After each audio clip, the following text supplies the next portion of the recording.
Tello. And This meeting is being recorded. Pablo Garcia Tello is graduated in physics from the Complutense University of Madrid and has a PhD in material science from the Basque Country University in San Sebastian.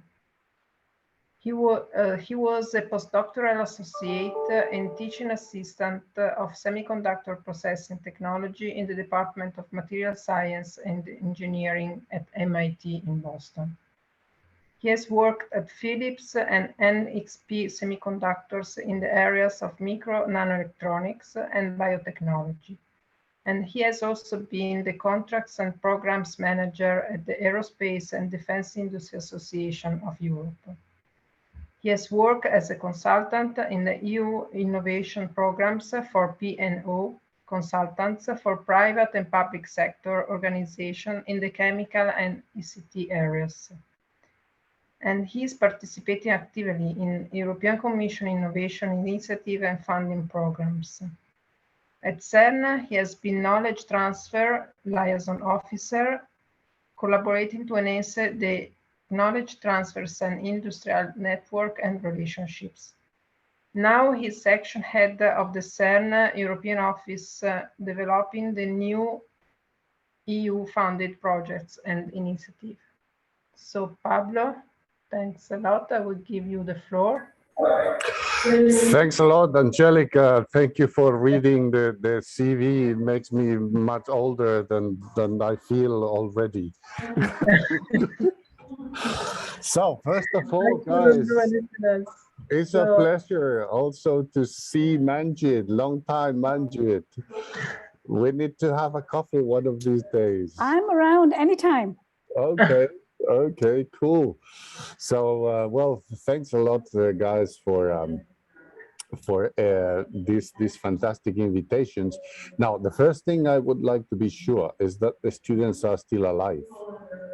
I think so. Pablo, we are relying on you to revive them. Okay, yes. Well, no pressure. So, guys, you have this aim. So please just share the screen, and it's up to you. Yeah, no worries. I mean, I have the slides with me, so if you allow me to share the screen, I will be.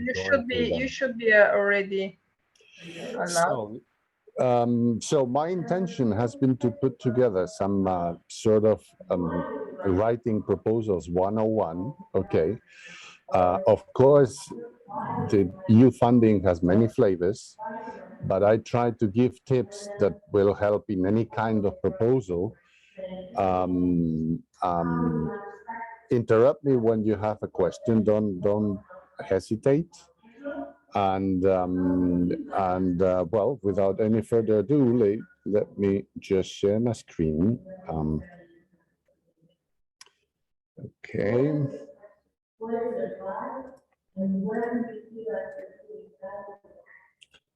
Let me just, okay. Very good. So I hope you are all able to see the screen. Yes, not in the present. Okay, now it's right. Yes. Yeah. So I start with what I always call module 0, which is what is a proposal.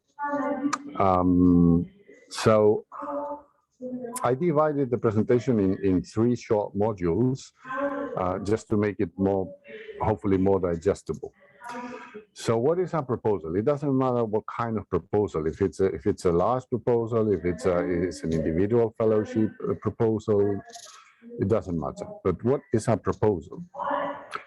So the first thing is that you need to find your why. Do you want to submit a project proposal? Because money alone is not sufficient. And why is not sufficient? Well, because preparing a proposal and submitting it, and even more, if you are lucky, realizing a project or getting a grant and then delivering is going to take a relatively long time.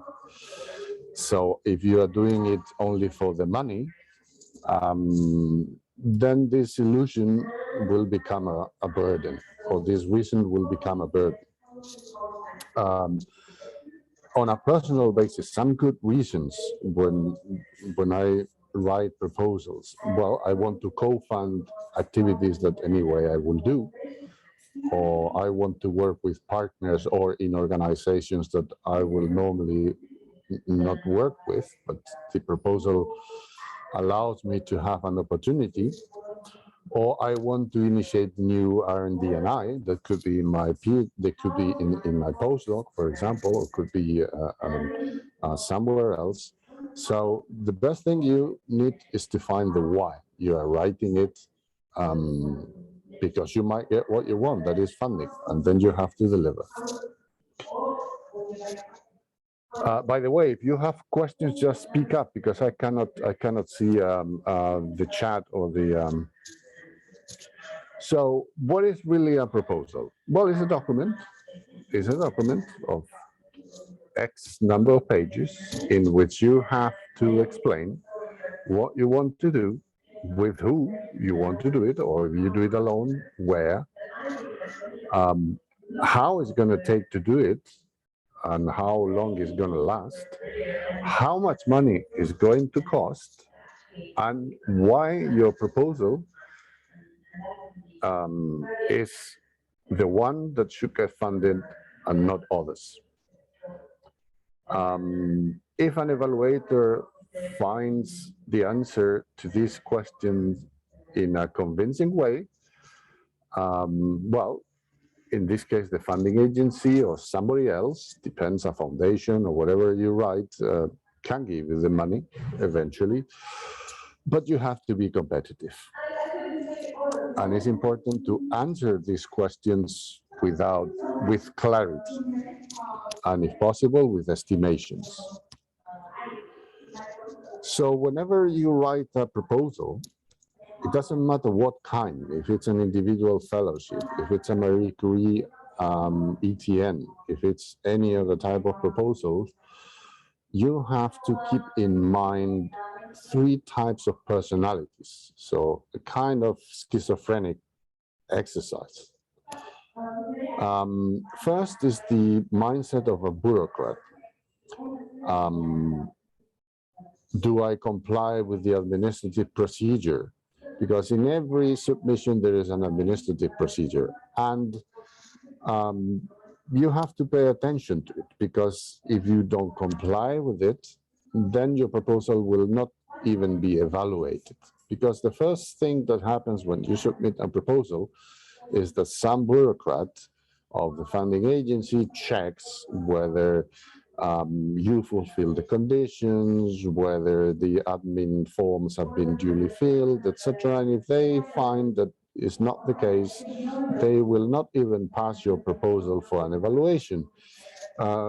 Shortly after the submission, you will receive a letter saying, well, thank you for submitting this proposal, but your proposal is not eligible because it doesn't comply with the admin.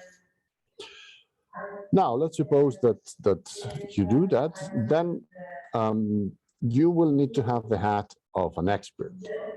An expert are the people that actually evaluate your proposal. And who is an expert? Well, peers like you, science peers, researchers, that are familiar with your field. That doesn't mean that they are working exactly on what you're doing, but are familiar with your field. And that's why you have to have the hat of somebody like you. And the third hat that I put here is what I call the hat of the politician. What do I mean with it? Well, is the part of the question why your proposal is important compared to others. Is it innovative? If it's so, why? Does it have an impact on science or in technology, or the technology that you develop could be used for something else? Or the technology that you develop is going to improve a certain field like healthcare, for example. This is the hat of the politician, because politicians, they care about the impact. They care about why should I fund this proposal and not this other one. So these are different hats that you will need to combine in the process and use them in due sections of the proposal. But keep in mind that you have to wear these three hats in the process of writing and submitting a proposal. This I will not go into this, okay? You have the slides, you can read it. These are simply the evaluation criteria. I took it from Horizon 2020. Now in the program that we have, Horizon Europe, they are very similar. But the main point with these slides is that you need to remember that every section of the proposal counts. And you will be evaluated in three ways.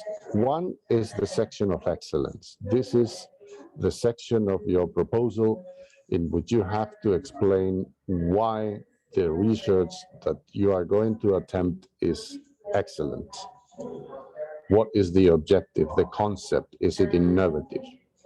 The second section is the impact, why your proposal should be funded as compared with other ones.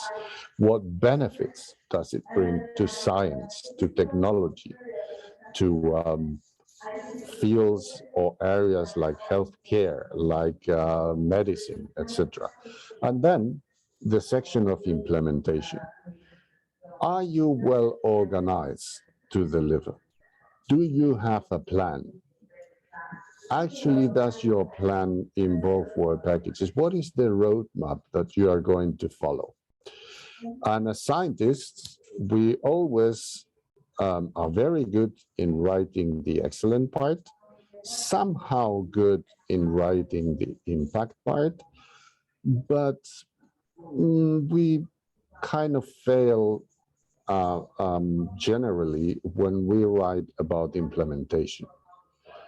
And you have to score in the three criteria, because it doesn't matter that an evaluator says, look, this proposal is really excellent in terms of research. It has a potential strong impact, but look, the way this guy is organizing herself or himself, or a consortium is organized, doesn't offer me guarantees that they are going to deliver. So it will be a waste of money. So pay attention to every criteria. Each one is equally important, and each one of them should score above the threshold. This, I will not go in detail because it's just an analysis I made orally. So in this short module, the takeaways is that your proposal is read by different people with the three different hats. Keep that in mind when you are actually writing a proposal. All evaluation criteria are worth the same. Don't underestimate criteria, or some criteria over some of the ones, because if you have a weakness in implementation, or you have a weakness in impact, it doesn't matter that your other parts of the proposal are really excellent, you will not pass. And take time in writing a proposal. Don't write something for submitting to a call tomorrow. It will not work. Now, with the high competition of European funding, proposals are funded or not with the nick of a half a point. So I always say, to write a good proposal, it doesn't matter if it's an individual fellowship, it doesn't matter if it's a larger project. It requires at least from 2.5 to 3 months to actually write and submit a competitive proposal. So take your time and plan for it. I don't know if in this short module there are any questions.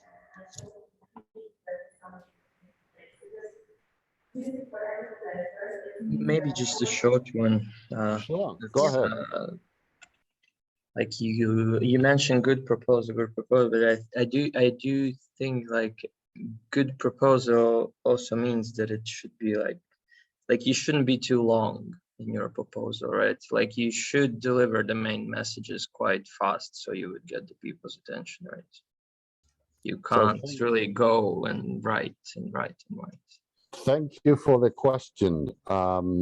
It's an important one. So normally in any proposal template, you have a limit of maximum number of pages. And you will realize that if you are writing a good proposal, you will be using those. It's very rare that a proposal is shorter than the limit of the pages for the reasons that I will explain in the next modules. Because a proposal is not a telegram. It's also not a novel. It's something in between that I will try to convey. But yes, you are fully right that a proposal is neither about writing blah, blah, blah, with no point just for the sake of filling pages. I will explain how the messages should be direct to the point, but it should be factual. So thanks for the question. I will try to illustrate more in the subsequent modules, but if I don't address it sufficiently, your question by the end of the talk, you just throw me an electronic shoe and I will remember. Okay, thank you. Any other questions or thoughts or sharing? Okay. No. Oh, sorry, there is one somewhere. No, it was me just saying no. Ah, So okay. you can go on, Pablo, thanks. So let me go through the second module. Let me share my screen again.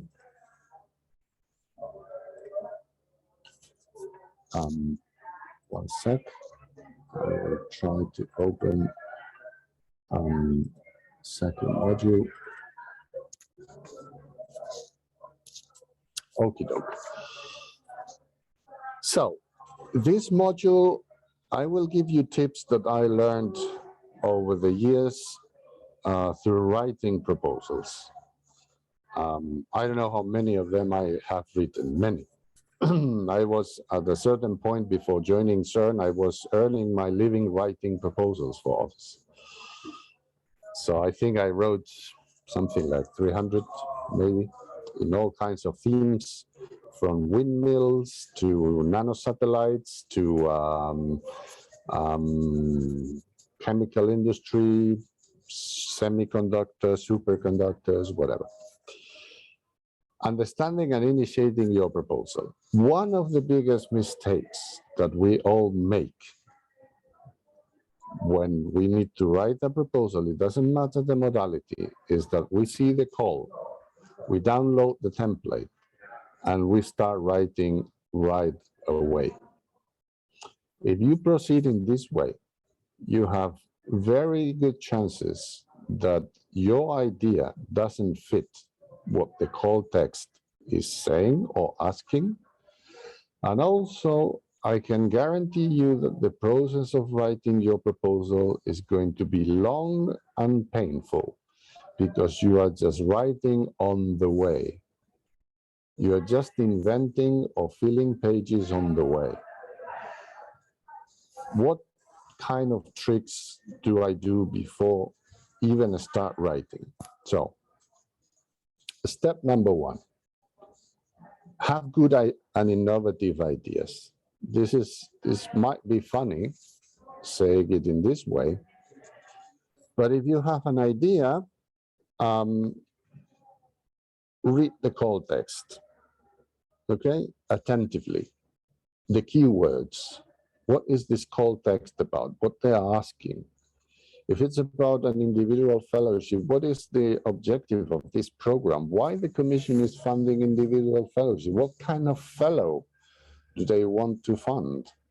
What kind of projects. Can I check projects in the Commission archive of the past years of fellows that have been funded and learn a bit what they are working in, what they are doing, what type of publications they had, what type of institution is the host institution? When you have an idea, don't keep it to yourself, okay, unless it's a super secret that you have to hide. But it's always to contrast when you have an idea. Why? Because ideas are like babies. If you see some parents on the street with a baby, they always think that the baby is the most beautiful baby in the world. And then you approach the baby and you see that the baby looks like a bat. And then you tell the parents, look, I mean, your baby looks like a bat and they can kill you. But you are giving them an objective opinion. So when you have an idea, it's exactly the same. I mean, you as the parent of the idea will not hesitate to die for it and argue with anyone. So ask your peers, look, this is a call. This is my idea for the call. Do you think that it fits? Do you think it's a good idea? Do you think it's always nice to have a contrast? Because then you avoid the bias that you may have. Because somebody will say, look, I mean, the way I read the call text, yeah, you are fitting in some part, but there's also some missing part here. And that will help you a lot to round your ideas and submit something that is really according to what it is asked. Think about whether your idea has an application. I think in this network is obvious. I mean, you guys are very applied scientists, but nevertheless, it doesn't hurt to think twice. I mean, in the case of healthcare, is my idea, how does it apply? What kind of centers would I need to network with? Or if you are writing a large application, what kind of consortia do I need to actually gather in around my idea? I will need technology developers, yes, but I will need also testing places like hospitals, or if you are in an individual fellowship, you need, okay, so what would be a top institution in Europe that I would like to work with, and then start talking to them and say, look, this is a top host institution that will help you actually in getting the grant, because an evaluator will see that well, I mean, you are intending to complete your career in a top institution. And if you can have a host institution and you can have another institution in which you jump back and forth, why not a top institution and an industry? So an evaluator sees that there is already an impact built in. And then, of course, you have to pass from the raw idea and structure your idea in what is called a project. A project has roadmaps, a project has work packages, a project has milestones, it has deliverables. When an idea is structured into this, it becomes then a project. And don't forget that what funding agencies fund are projects, they are not ideas. Ideas, you might find a business angel or whomever, but nevertheless, this business angel will equally ask you, okay, so when are you going to deliver this? Or what is your milestone in the first year, or whatever. So before you start writing, recheck your idea, compare it with the call text, try to structure it in a project. And it's fundamental that you do this exercise before you start writing right away, downloading the template and saying, okay, let's go. What type of tip I give you that it has been helping me over the years? Take a Word document, no more than 1.5 pages, and draw a similar table like this, depending on the grant that you are applying for. What is my project about, or what is the project about? And don't go beyond the lines that I put there. So what is your project about is 6 to 10 lines. And why do I say that? Because if you are not able to explain clearly to yourself what is your project about in 6 to 10 lines, there is something wrong there. And it will be the same for an evaluator. What is the value chain? Meaning, what kind of partners would I need for the project in terms that you are building a consortium? Or if you are applying an individual fellowship, what kind of institutions would I like to host me? Who are they? Are they recognized? Do they cover the aspects that my project needs?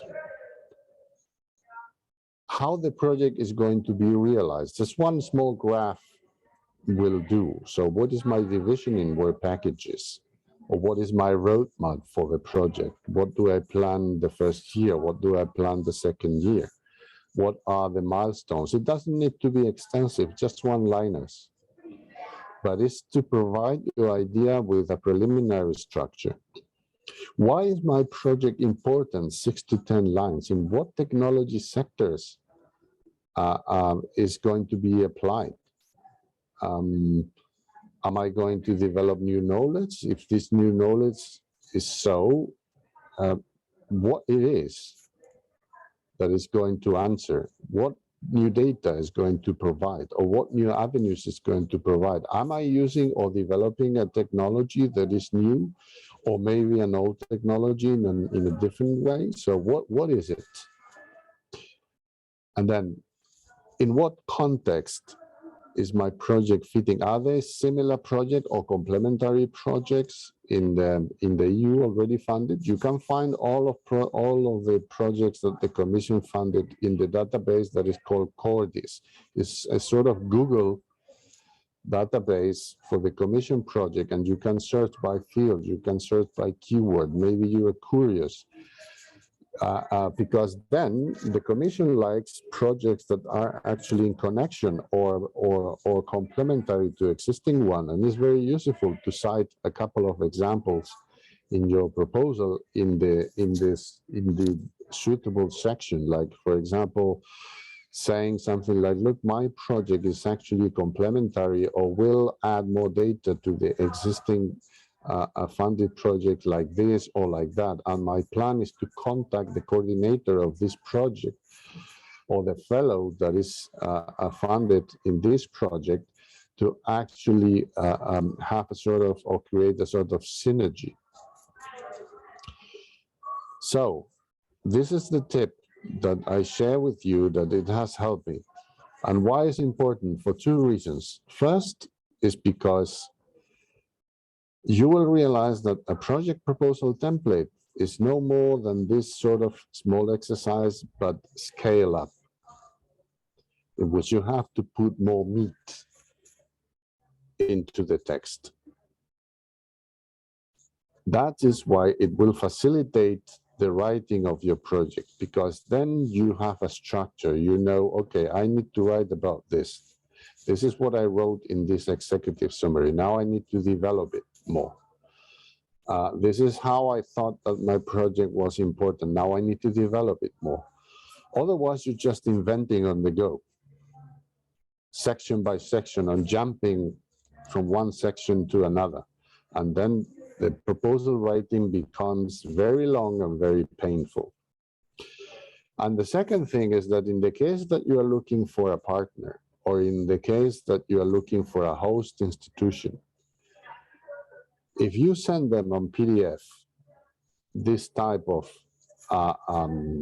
exercise without, of course, the central column, you will create a very good impression. It's not the same sending an email saying, oh, look, there is a call here, this is the link, this is the idea in 2 lines, and why don't we apply? If you send anybody, friend or not friend until now, something like, look, this is the call link. This is attached, you will find the executive summary of the idea that I have in mind. Would you actually be interested in having a chat about your potential participation in this, or as a potential host institution in case that I get the grant? And this creates a very good impression. As we say in Spain, you never have a second chance to create a first impression. So this is like a preliminary business card, and the person receiving this will say, wow, this guy is professional. I mean, he's a serious person. I will consider, or I will consider joining this organization for this proposal. This is already taken the time to put this together, clear answers. Of course, probably not written in stone, but there's a question of discussion, but I know what this is about. So this is what I always have done.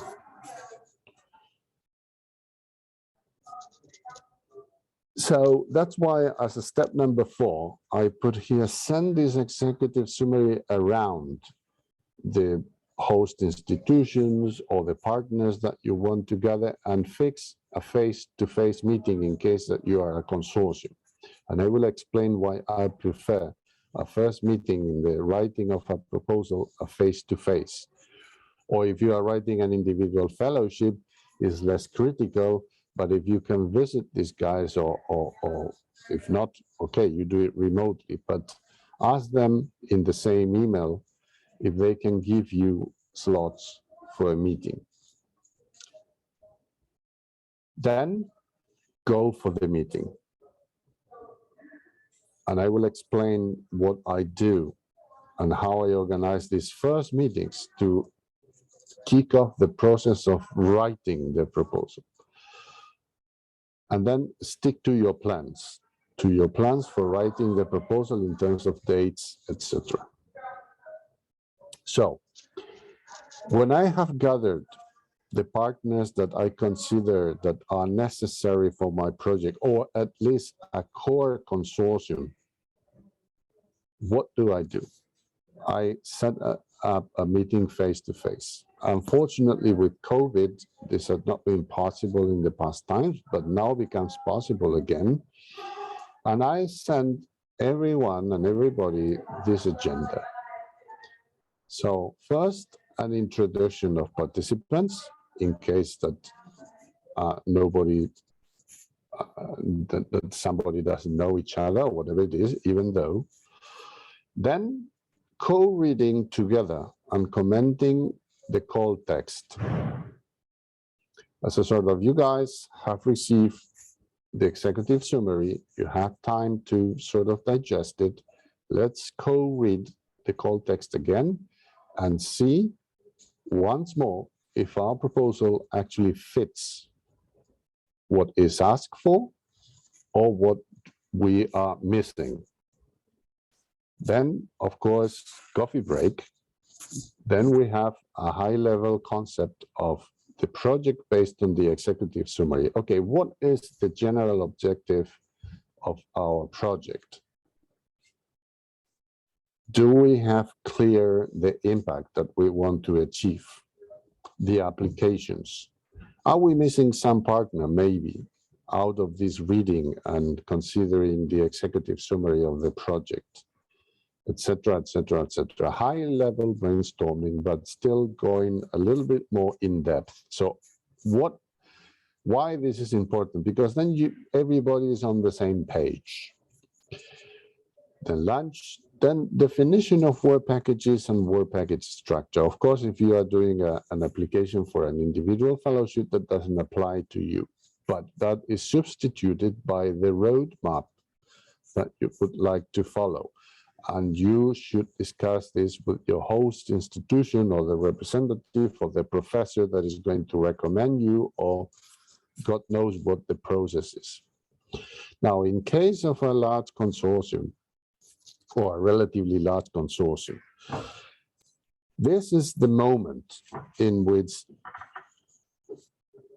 you actually identify the leaders of the work packages. And this is a very important step, and it should be done before everybody leaves. What normally happens in meetings, and you should avoid that. Everybody meets, and then it's 3 o'clock or 4 o'clock in the afternoon. I have to leave for the airport. Hello, hello, goodbye, goodbye. Yes, we keep on talking, don't worry. And then nothing is clear. Nobody knows who should do what, who should be leading what do you expect them to deliver. So first thing in the meeting, in the morning when you start, ask, when do you guys have the planes? At what time is the earliest person due to leave? And before that moment arrives, then you make sure that at least you have defined the leaders of the different work package and the work package structure. And you have agreed on a proposal writing calendar, at least on the main points. Guys, the first draft will be circulating at this time. The second draft, you will have this time for feedback. The second draft is circulating at this time. The budget draft is circulating at this time. You have this time for feedback, and so on and so forth. And then, super important that everybody leaves the meeting knowing what they have to write and when it is due.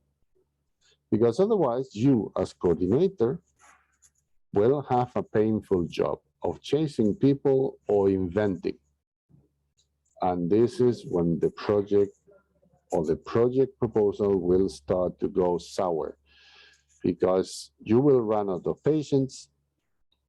You will be tired of chasing people, but this will be mitigated if before the people leave, you actually follow this type of construction.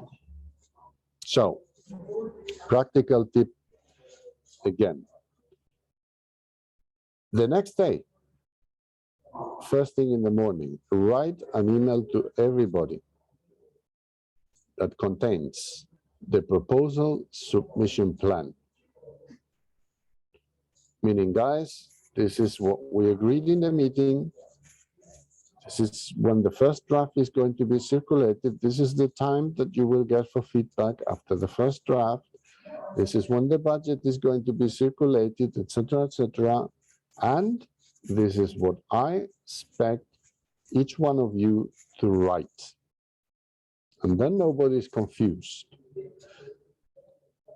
Because sometimes, unfortunately, in many occasions during the writing of a proposal, you as coordinator, as driver of all of this, as integrator, will have to play the role of a bad cop. And you will have to send nasty emails like, Professor XXX, I'm still waiting for your feedback.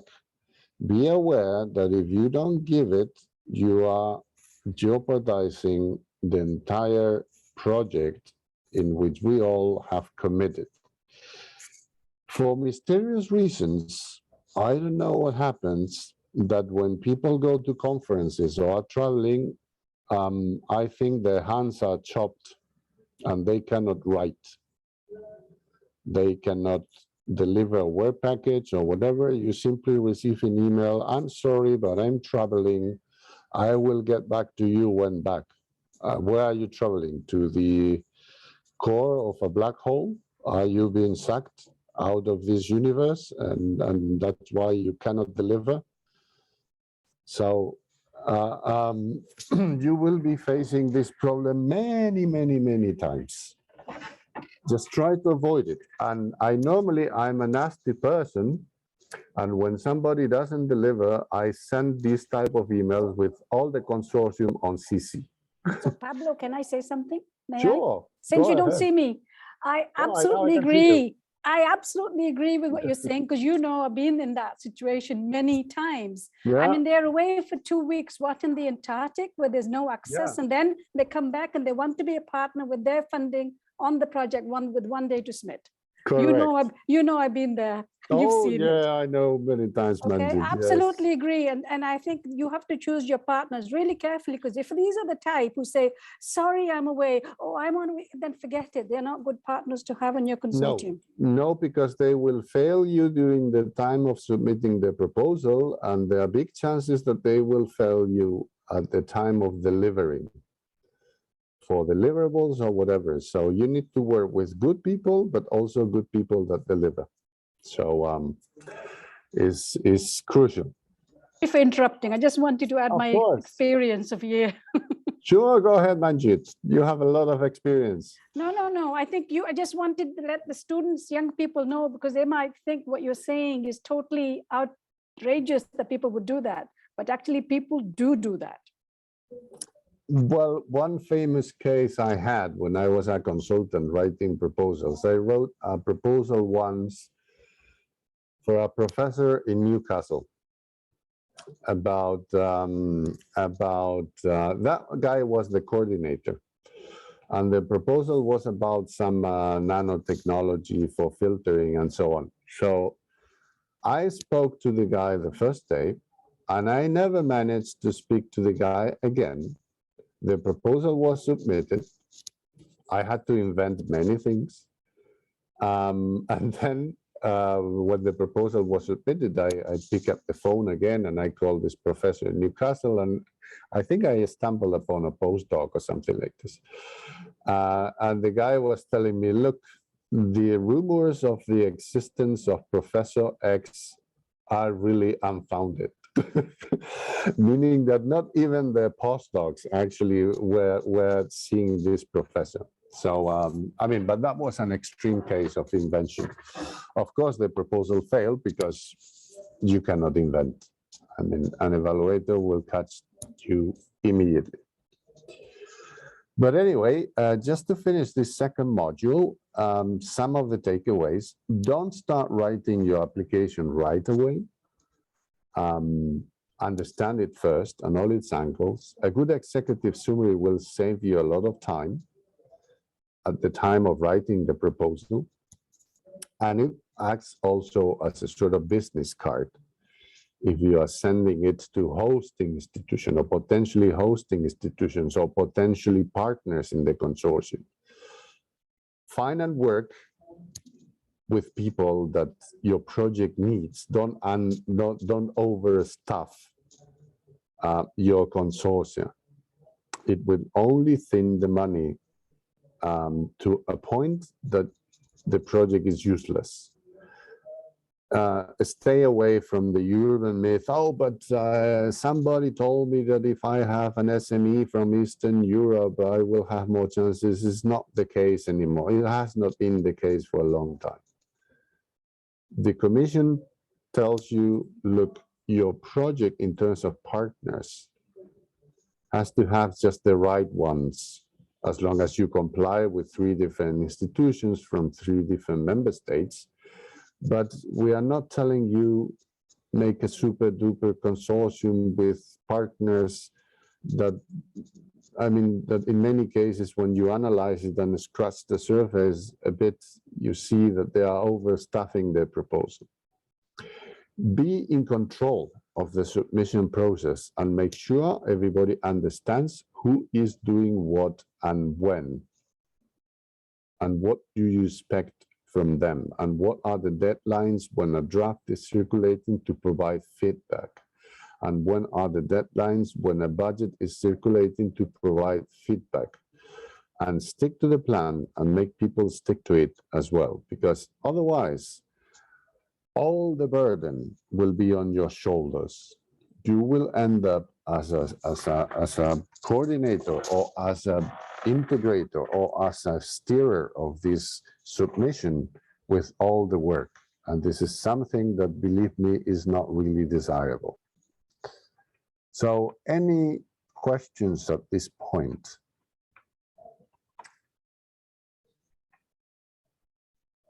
or sharings or learnings or I just want to really second everything that Pablo has been saying. He's been there as a consultant submitting proposals, and he helped me a lot in the past. And sometimes I didn't listen to his advice, saying, "Do you really need this partner?" Right from the beginning, he looks really okay. So, no, but he's one of the key players. We have to have it because of politics. Forget it. So I think that I had to learn the hard way. So Pablo, I appreciate you sharing all of these lessons, because if our young researchers who are online are already made aware of this, they can save themselves an awful lot of learning experiences over the years. yes, Because nobody taught me that. I had to learn it the hard way. for me neither, Manjit. I have learned over the years, dealing with awful consortia and so on, and saying, look, I mean, this is the last time I'm doing this. Now, an advice for young researchers. Some of you may be wondering, why the heck should I learn the art of writing proposals? Well, it depends on the pathway that you would like to choose in life. If you are choosing or targeting for an academic pathway, yes, oh yes, you will need to learn this art. And the sooner you learn it, the better. Because if you ever become an assistant professor or a full professor or a tenure track, funding is the only way to pay for your party. And funding doesn't come out of the trees. You have to submit a proposal. And getting funding in some grants, like, I don't know, any European grant gives prestige because the competition is hard. But even if we go to let's say the champions of grants, let's call it the ERC grants. I mean, they are mystified a lot, but let me put you these examples and everybody knows it.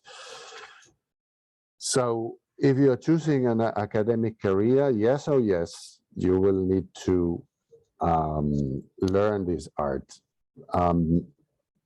Manjit can say, but professors nowadays, or people with responsibilities, managing responsibilities by Manjit, unfortunately, you spend more than, I would say, 60–70% of your time looking for funding, taking care of your PhD, finding ways of paying them rather than doing research. It's that sad, but it's part. You become not, as a professor, you are not a researcher anymore, or occasionally a researcher, but more a manager.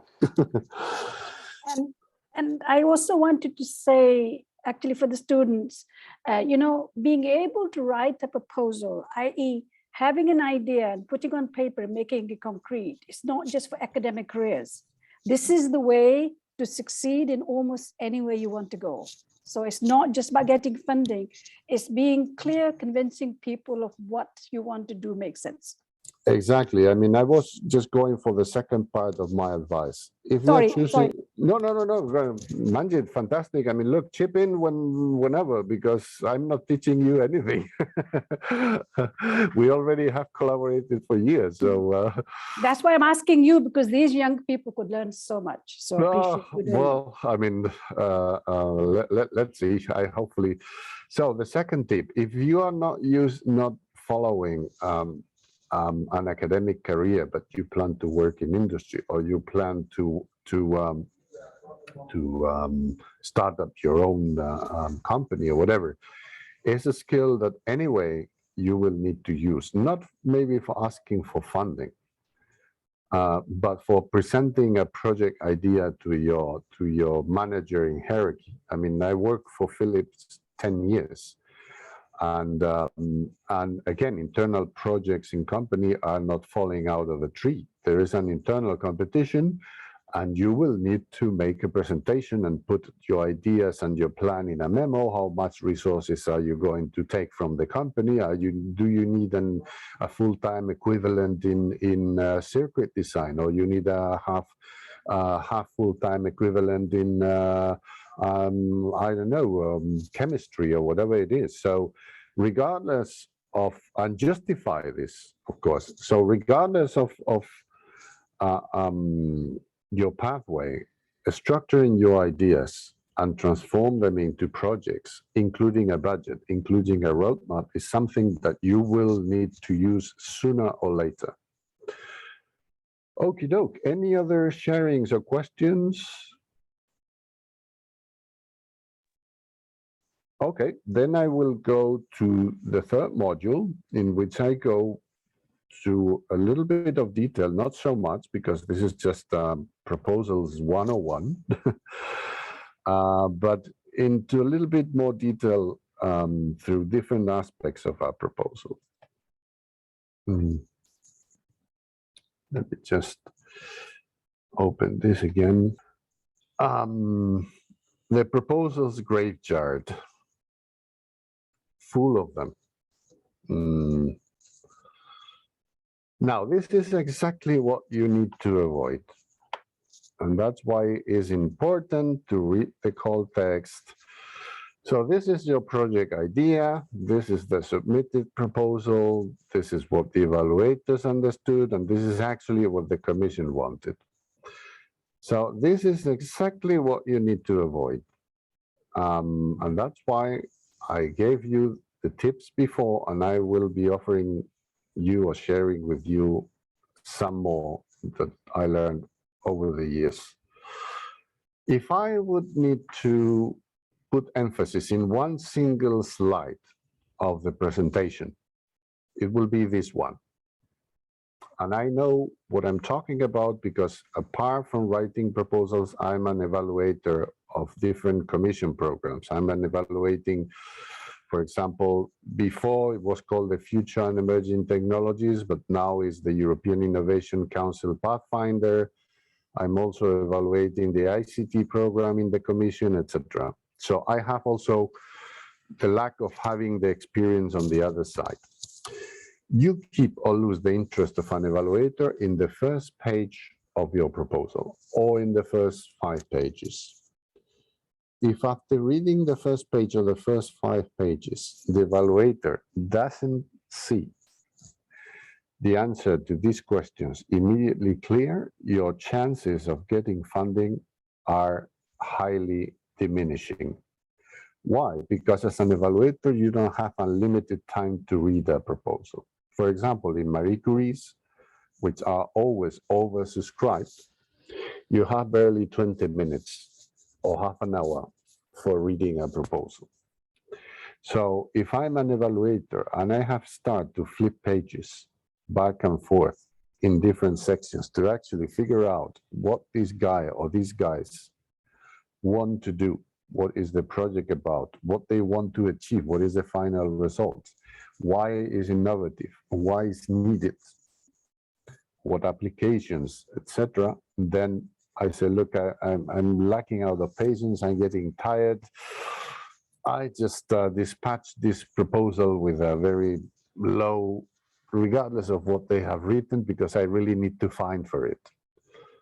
Now, what is the trick that I normally use and I keep on using? And it's a trade-off, because it alters slightly the commission template. You lose one page, but the benefit I found over the time is higher than what I lose. Rather than starting with the section 1 that the European Commission template has, I use one page to build an artificial section 0, in which I put a table with these questions in one side and an answer in 3-4 lines on the other. What I lose? Okay, I run the risk of altering the commission template. Nobody has seemed to care about it because you are not going over the pages. You are simply losing a page. As I said, I'm losing a page. Sometimes page limits, you need space, but okay, I take my chances. But what do I gain? What I gain is that an evaluator will find on the first page what the entire document is about. And then is a different mood, is a different disposition for reading the proposal. And I know because I'm an evaluator myself. So I have never found somebody that does this, but people do similar things. They put, for example, the main objective of this proposal is this, and then they put it in a gray box or whatever it is, and then you go directly there. So I'm just giving you my tips, but you may use it, you may not use it, you may use it in a different way. But what is for sure is that if an evaluator needs to flip pages back and forth for getting the answers to these questions, you most surely are not going to get funded. So, what is a competitive proposal? What is a proposal that you have taken care of writing? I mentioned 3 months, which is a reasonable time estimation.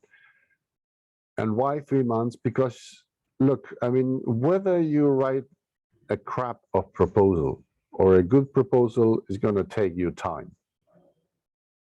And better use the time in writing something that is competitive for different reasons. Among other ones is that even if your proposal is not funded, you always will have an excellent document if you have received good marks, and you can always resubmit. And what before took you 3 months, it will take 2 weeks or 1 week. So what is a competitive project? Well, first of all, and it's not a joke, that it fits the core topic, as we have mentioned. And then that is competitive in terms of science and technology, is competitive in terms of management of the project, and structures and timeline and roadmap and credible deliverables. And it is also competitive in terms of impact, whether this impact is knowledge or whether this impact is application, or preferably both, is also competitive with respect to other proposals on the table. So when do we call in general times, or my personal definition of a proposal that is competitive in science and technology? Well, in a proposal in which the idea is new, is innovative. It goes beyond the state of the art. And an idea that will contribute to the advancement of science and technological knowledge. So when is a proposal managerially competitive?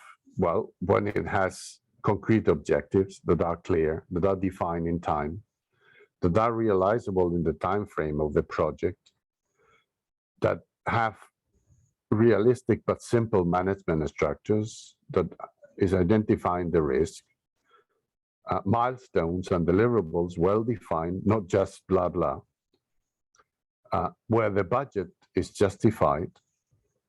Every expense is saying, look, this money will be used for this. This is the traveling money. This is the whatever.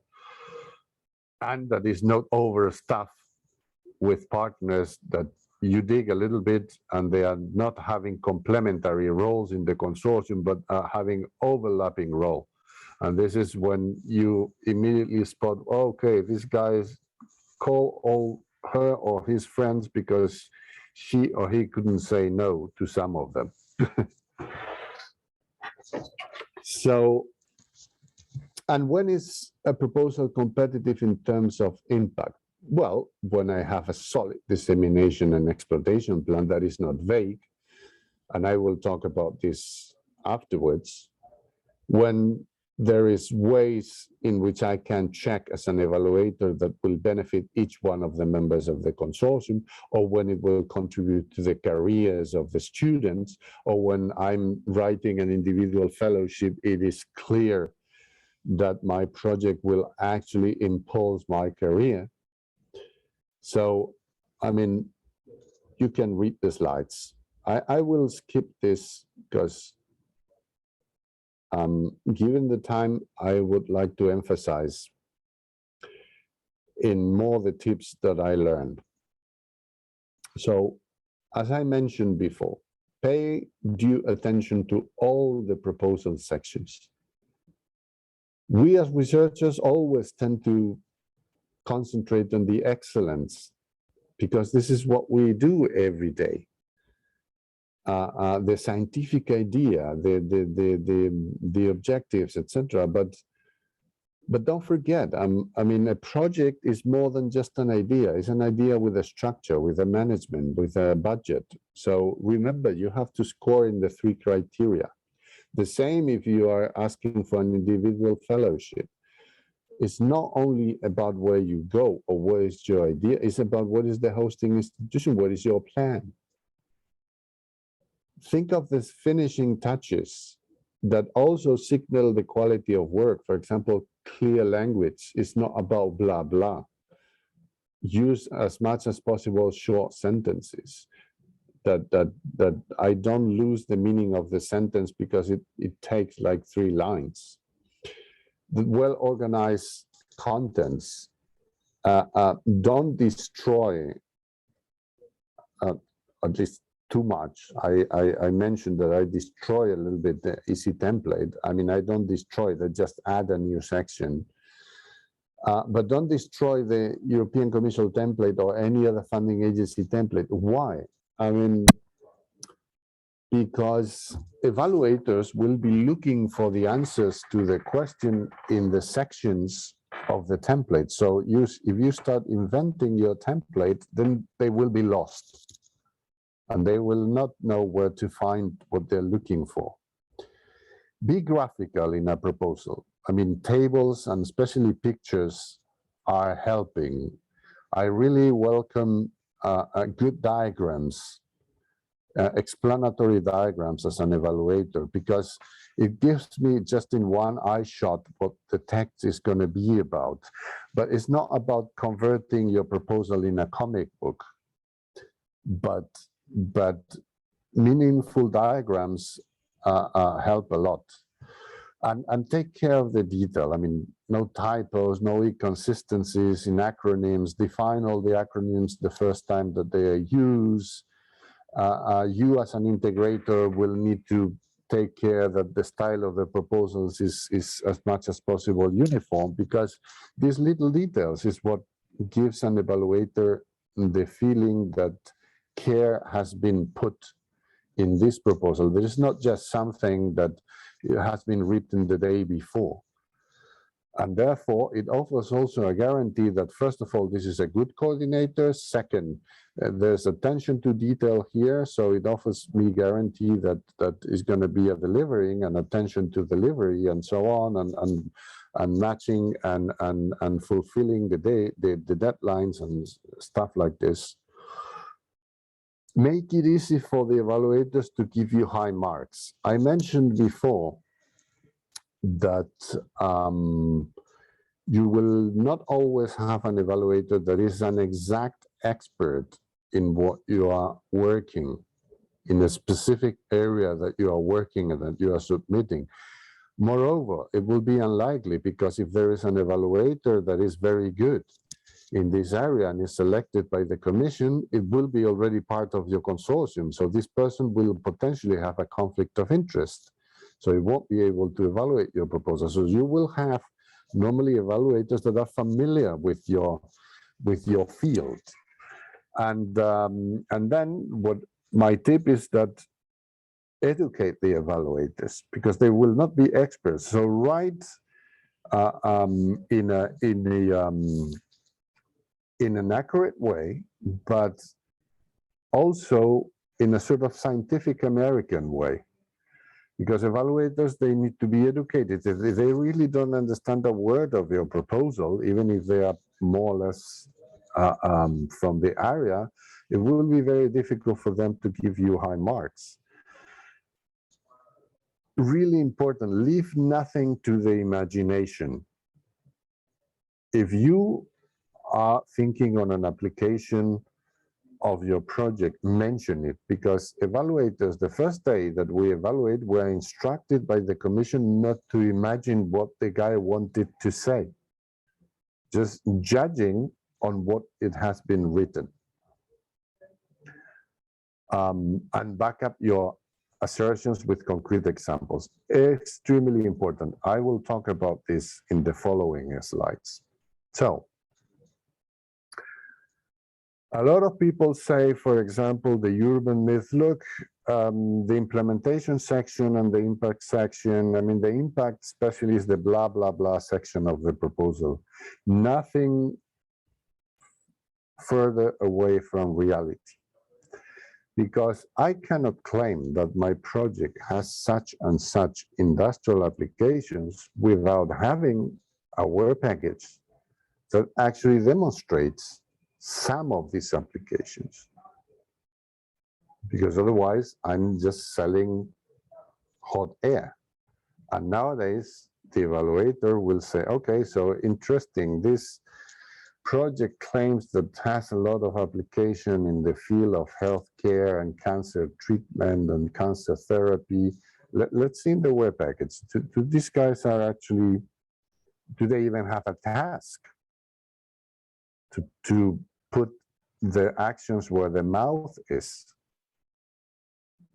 I cannot write that my project helps the students to find a job if I don't have a concrete action in this direction. For example, if you're writing a Marie Curie, how can I make an evaluator believe that my project actually helped the students to find a job if I don't include work packages with tasks and actions like, in this work package, the students will have the opportunity to make a simulation of a job interview because companies A, B, and C, which are part of this consortium, will actually put the human resources available for this task. This is a real action. This is credible. This is concrete. Pablo, I'm Yes. sorry. I'm really sorry to interrupt you, but actually we need to speed up. I'm finishing. I'm finishing. Thank you. Thank you very much. I'm sorry. No. Come on. I mean, Angelica. Just the last slide, okay? The do's and don'ts. It's very different to write in a proposal, like I see many. The technology developed in this project will find many applications in the aerospace area. For example, this, I'm pretty sure that if I leave a monkey with enough time to hit the keyboards of a computer, this monkey will come up with this sentence. Now, it's very different to write, this project will develop a novel carbon fiber that company X will incorporate in a proof of concept fuselage structure, see where package Y. This is credible. This is putting my actions where my mouth is. For example, this project will generate publications in journals. Well, okay, fantastic. Is it completely different to say international journals X, Y, and Z will be targeted for the publication of at least N papers? Also, contributions from this project will be sent to the yearly international conference M. This is concrete. This is not blah, blah, blah, blah in the impact. This is commitment. It gives a completely different impression. Last but not least, this project will generate a startup. Every time that I see this sentence, I don't know whether to burn the proposal or put it in the toilet or what, because if somebody writes these sentences, they don't have a clue of how hard it is to create a startup. A different story is if you write, the project will schedule a workshop with angels investors X and Y, see where package Z and Gantt chart, to study the possibility for a startup. The consortium partners have agreed in the consortium agreement to license the rights for the technology generated at reasonable conditions in positive cases and private investment commitment. This is realistic. This tells me that there is an action, that there is a knowledge, that there is a pathway. The other ones are just selling smoke and filling up paper just for the sake of it. So, just to finish, your first page or your first 5 pages in the proposals are fundamental. Make sure that all the WH questions are clearly answered for an evaluator. Put your actions were packaged tasks and deliverables where your mouth is, referring to excellence and moreover impact. So that has been what I wanted to talk about. Let me just stop sharing. I don't know if there's some hot questions or any other kinds of questions. Thank you very much, Pablo. So let's see whether the students.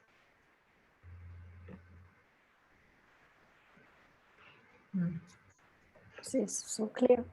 I think scared, actually. They're Yeah, scared. No way. I mean, look, guys, the best way to learn how to submit and write proposal is to submit many and failing many times. Yeah, that's right. I have folders and folders of not megabytes, gigabytes of proposals that have been rejected that I have sent. Thank you really very much, Pablo. I think that we don't have questions going on, and we can go to the next session.